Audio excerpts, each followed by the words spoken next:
Bella dan Sarah. Dua sahabat karib meninggal dan berakhir di surga bersama. Keduanya saling menyapa. Hai Bella. Hai Sarah, bagaimana kau meninggal? Bella menjawab. Aku mati kedinginan. Bella menjelaskan.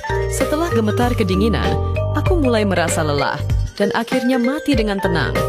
Bagaimana denganmu, Sarah? Sarah bercerita. Aku meninggal akibat serangan jantung. Aku curiga suamiku berselingkuh, jadi aku pulang lebih awal untuk memergokinya.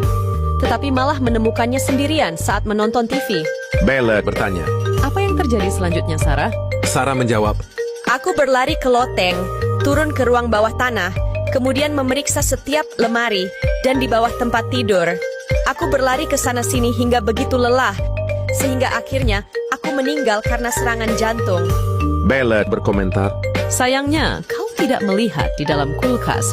Jika iya, kita mungkin masih hidup.